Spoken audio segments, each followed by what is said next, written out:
Rooted in reality, how to start and market a small-scale organic microgreen business. Starting a small-scale organic microgreen business is one of the most rewarding, low-entry, high-impact ventures you can launch today. It sits at the perfect intersection of sustainable agriculture, health consciousness, and high-margin urban farming. But as you transition from growing a few trays on your kitchen counter to selling to local chefs and health-conscious neighbors, you'll hit the marketing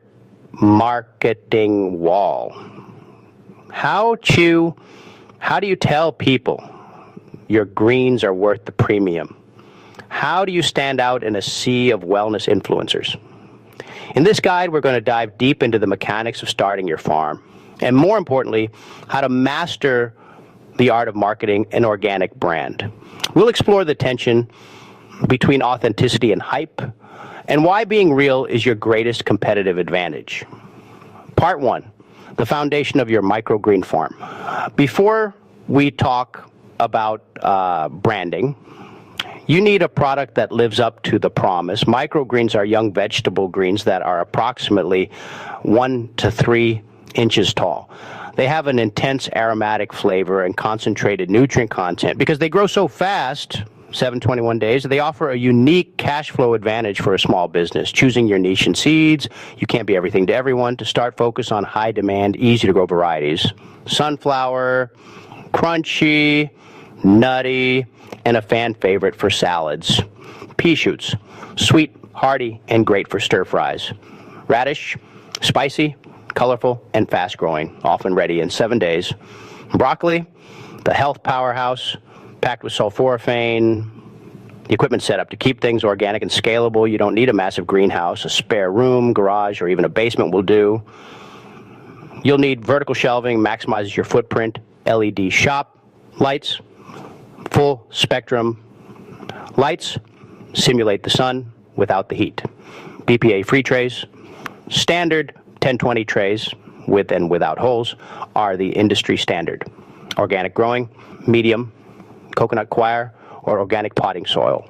Avoid synthetic fertilizers, ventilation, a few oscillating fans to prevent mold and damping off.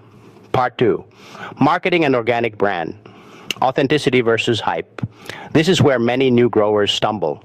In the age of social media, it is incredibly tempting to lean into the hype cycle, using flashy filters, making bold, sometimes unverified health claims, and trying to look like a massive corporate entity. But here's the secret. In the organic world, authenticity is the only currency that lasts, defining the conflict. Hype is about the sizzle. It's the get shredded with this superfood headline. It's temporary, it's often perceived as salesy, and it creates a gap between expectations and reality. Authenticity is the stake. It's the dirt under your fingernails. It's the video of you troubleshooting a mold issue or explaining why your compost is local. Authenticity builds trust, and trust builds a recurring customer base, building an authentic narrative. To market your organic brand, you must tell a story that people can see themselves in. Instead of just saying, we sell organic microgreens, try these authentic angles, the why behind the farm. Did you start this because you wanted better food for your kids?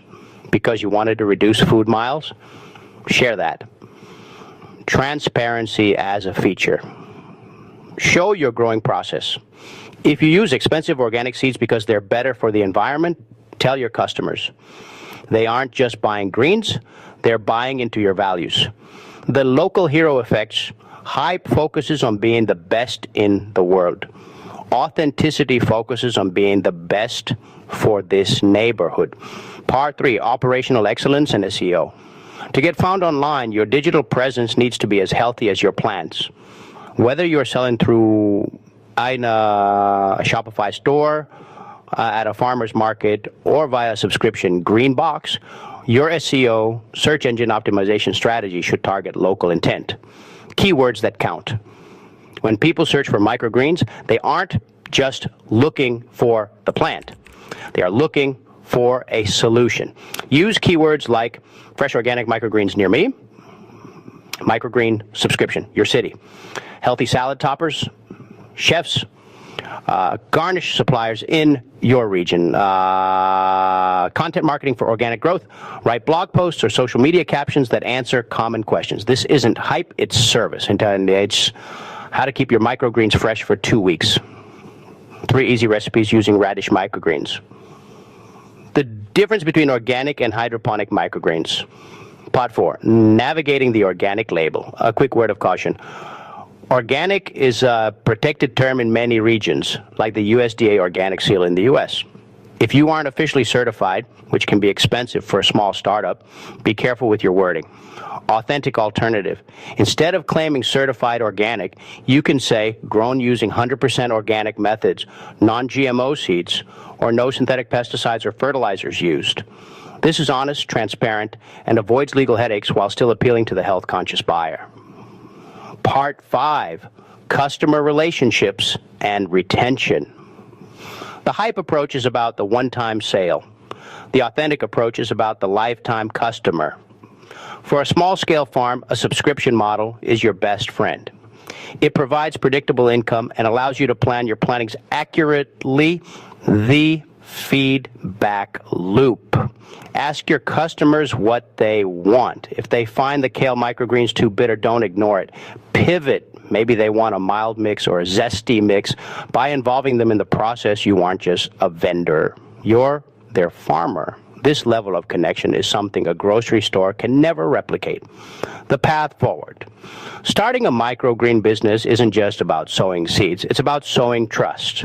If you lead with authenticity, show your process, and focus on serving your local community, the hype will take care of itself through word of mouth. You have the opportunity to provide high-quality, nutrient-dense food while building a business that reflects your values. Keep your hands in the soil and your heart in the story.